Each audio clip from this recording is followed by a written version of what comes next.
La televisión mostraba una noticia de última hora. Un reportero aparecía en pantalla, con una iglesia envuelta en humo y cenizas de fondo. Informaba sobre un suicidio colectivo. Entre los cuerpos, identificaron al líder de la secta jodedora, Fumen. El silencio en la sala era espeso, casi irreal.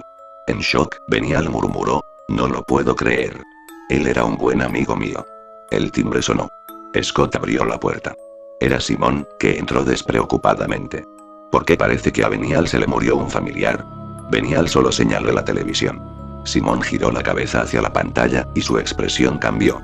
Tablos, que estaba sentado junto a Benial, intentó hablar, pero su voz fue apenas un susurro. Un susurro, como si no hablara con ellos, sino con alguien más. Escencia. Han pasado unos días desde aquel incidente. La noche envolvía a la casa en un silencio denso. Benny caminaba lento, con la cabeza baja. Se detuvo en seco. Sintió una mirada. Un escalofrío. Se giró. La puerta de su casa estaba entreabierta. Y en la oscuridad, una figura. Inmóvil. Silenciosa. Lo observaba. ¿Quién está ahí? La figura se deslizó hacia la oscuridad. Benny se congeló. Ni un grito. No reaccionó. Benny, despierta. Él se sacudió. ¿Qué pasó? Eso te pregunto yo, dijo Scott. Benny miró hacia la puerta. Vi a alguien parado ahí. ¿Estás seguro? Sí. No se movía. Y cuando llegaste, desapareció. Scott se rió. Benny, seguro fue tu imaginación. No lo fue. Lo vi. Scott lo observó. ¿Quieres quedarte en mi casa? Benny se sorprendió, pero asintió. Al llegar, la puerta se abrió. En el sofá, su madre dormía, con un leve olor a alcohol. ¿Hijo? Sí, mamá. Soy yo, respondió Scott. No hay más cerveza. Ve a comprar. Es de noche, mamá. Todo está cerrado. Ella se dejó caer otra vez en el sofá. Scott y Benny subieron. Tu mamá se ve mal, comentó Benny. Mi papá murió hace poco. Desde entonces, ella solo bebe. Soy lo único que le queda. Benny quedó conmovido. Pero de pronto se sobresaltó. ¿Qué pasa? Invité a los chicos esta noche. Tengo que avisarles. Los voy a llamar. Mientras tanto, una puerta se abrió con un rechinido seco y pesado. Era Simón. Hola. Estaba abierta la puerta, así que entré. Apenas puso un pie dentro, su celular sonó. Hola. ¿Quién habla? ¿Con quién quieres hablar? Preguntó Simón. No lo sé. Simón colgó. Pero volvió a sonar. Perdón, llamé al número equivocado. Entonces, ¿por qué vuelves a llamar? Insistió Simón. Para saber tu nombre. Simón colgó otra vez. Esta vez, apagó el celular. Entonces sonó el teléfono fijo. Simón, paralizado, lo descolgó. ¿Cuál es tu nombre? Dijo una voz desconocida. ¿Para qué lo quieres, idiota? Para saber a quién estoy viendo. Simón colgó. Volvió a sonar. ¿Qué quieres? Si cuelgas otra vez, te hablaré como a un pescado. Vamos a jugar. Simón trancó puertas y ventanas. Llamaré a la policía. No llegarán a tiempo. Ya sabes cómo es en Latinoamérica. Mis amigos vendrán dentro de poco. Uno se llama Shiro. ¿Cómo sabes eso? Enciende las luces del patio. Simón, con las manos temblorosas, encendió las luces. En el patio se podía ver a una joven de piel oscura. Era Shiro, atada a una silla. Estaba cubierta de heridas. Su rostro era un amasijo de carne hinchada. ¿Dónde estás? No la lastimes. Depende de ti. Quiero jugar un juego. Si respondes correctamente, la dejaré con vida. Te haré preguntas muy sencillas. Primera pregunta. ¿Cuál es el Majin Buu más fuerte en el anime? Por favor, no sigas con esto. ¿Cuál es? Shiro cuenta contigo. Es Kid Buu. Muy bien. Ganaste. Shiro es libre. Ve a liberarla. Simón, confiado, abrió la puerta del patio.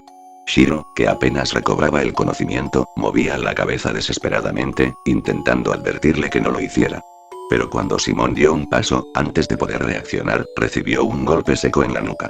Su mundo se volvió negro. Shiro intentó moverse, pero estaba atada. Quiso gritar, pero la mordaza solo dejó escapar un sonido ahogado.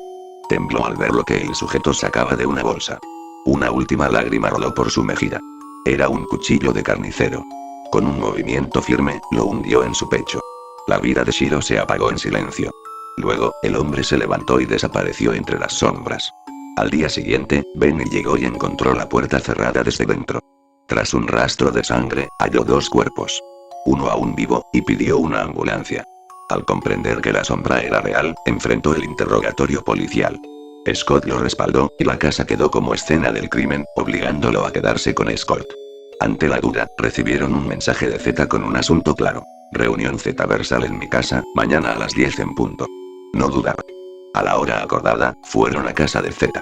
Reunidos, la tensión era densa. Star rompió el silencio. Hay un infiltrado. Lo dices por lo de ayer. Solo fue una coincidencia, respondió Satiro. Star lo miró serio. No lo es. Solo están desapareciendo miembros del Z-verso. Algunos no han sido hallados. Otros están muertos. Nadie sale hasta que encontremos al infiltrado, dijo Star, sacando un arma. El clic del seguro bastó para congelarlos. Esto es personal.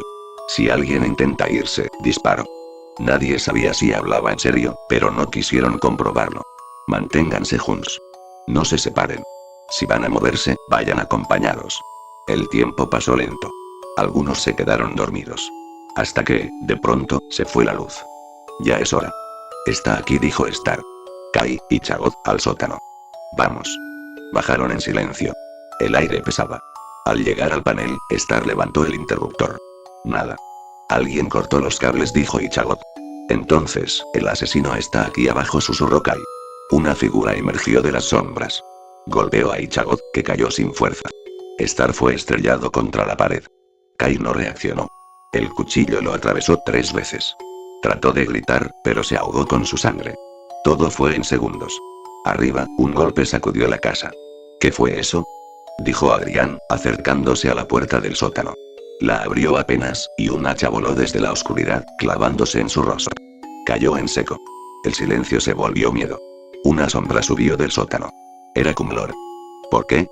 ¿Por qué los mataste?, gritó Z. Kumlord lo miró sin expresión. Ellos no fueron los únicos.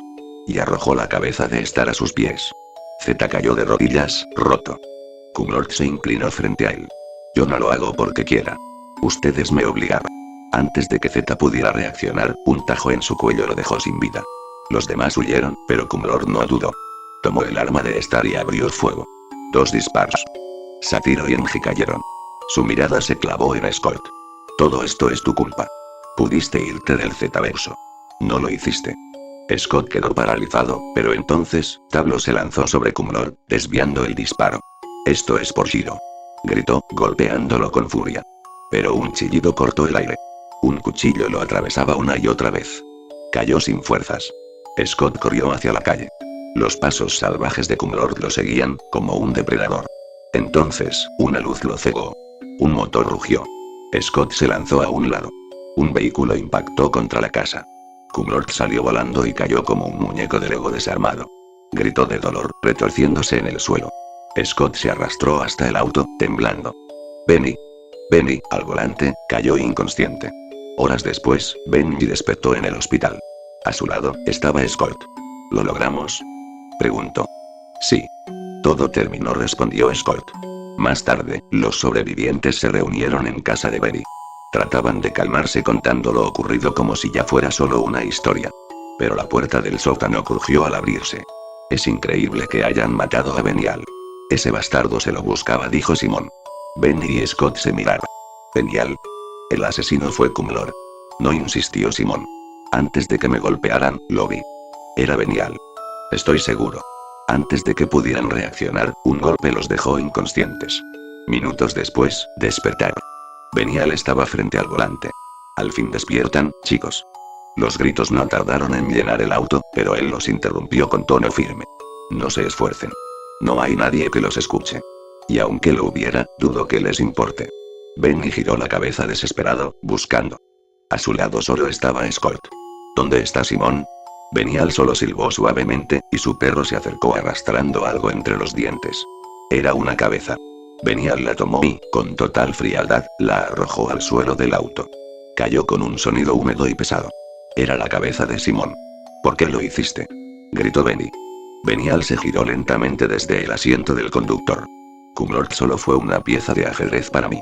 Después de que casi lo expulsan del Z-verso, en esa votación entre él y tú, Scott, yo estuve ahí. Lo observé. Su rabia. Y lo tomé. Le hablé. Le hice creer que ustedes lo odiaban. El odio pasó al resentimiento. Del resentimiento al deseo de venganza. Y yo solo le ofrecí el camino, porque ya formaba parte de algo más grande. La logía. Entonces, el auto frenó de golpe. Benny y Scott esperaban su destino final. Pero Benial solo se giró hacia ellos. No me gustan los finales aburridos. Así que les daré una oportunidad. 1 minuto de ventaja. Corran. Ya. Apenas escucharon la orden, salieron del auto, corriendo sin rumbo fijo hacia la oscuridad del bosque.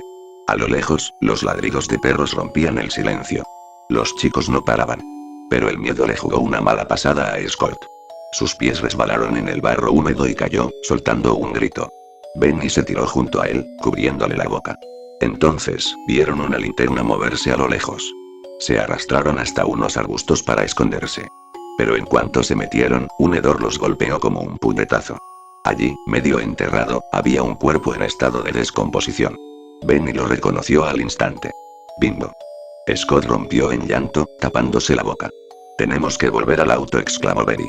No puedo morir. Mi mamá me necesitaba, balbuceó Scott entre sollozos. Tú no vas a morir. Yo te metí en esto, te metí al Zetaverso, y yo te voy a sacar de aquí. Escúchame. Ve al auto. Yo seré la carnada. Scott negó.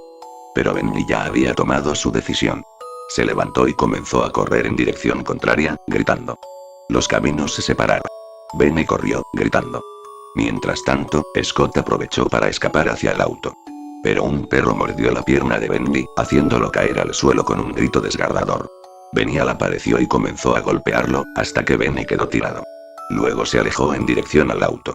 Benny, aturdido y con el rostro cubierto de sangre, gritó con todas sus fuerzas. Scott. Scott, cuidado. Scott estaba por abrir la puerta del auto cuando Benial lo embistió. Cayó al suelo, y con la mirada vacía, exclamó. Cómalo. Los perros se abalanzaron. Scott gritó, trató de zafarse, pero los colmillos lo alcanzaron. Su piel fue desgarrada. El bosque se llenó de sus gritos desesperados. Y Benny, arrastrándose, llegó justo a tiempo para escuchar los gritos de agonía de Scott. Gritos que, poco a poco, se apagaban. Hasta que solo quedaron los sonidos de carne siendo desgarrada por los perros. Benny cayó de rodillas, sin esperanza. Benial se giró lentamente y sacó un cuchillo afilado de su abrigo. Pero Benny no se movió. Había visto morir a todos sus amigos y, en su interior, deseaba que todo acabara. Levantó levemente la cabeza y vio el brillo del filo acercarse a su cuello. Pero Benial se detuvo. No te voy a matar, Benny. No aún. Se inclinó un poco más, hasta quedar cara a cara con él. Quiero que vivas con esto. Que te mires al espejo todos los días y te preguntes si hoy será el día en que vuelva por ti. Este será tu castigo. No te metas con la logía jodedora. Sin decir más, Benial se giró y se perdió entre los árboles, desapareciendo en las sombras del bosque. Benny se quedó solo. Todo se volvió borroso. Y entonces, se desmayó. Despertó días después en un hospital. Vivo. Pero vacío. Semanas después. El tiempo había pasado. La policía nunca encontró a Benial. Benny intentó volver a la normalidad, a sonreír, a dormir, pero no podía. Todas las noches miraba por la ventana. Cada sombra lo hacía saltar. Cada ruido en la casa lo paralizaba. Benial seguía allí. No en cuerpo, pero sí en su mente. Desde entonces, Benny duerme con las luces encendidas. No porque tenga miedo del monstruo, sino porque sabe que el monstruo nunca se fue. Porque a veces, el verdadero horror no termina con un grito, sino con una promesa. Y Benial cumple lo que promete.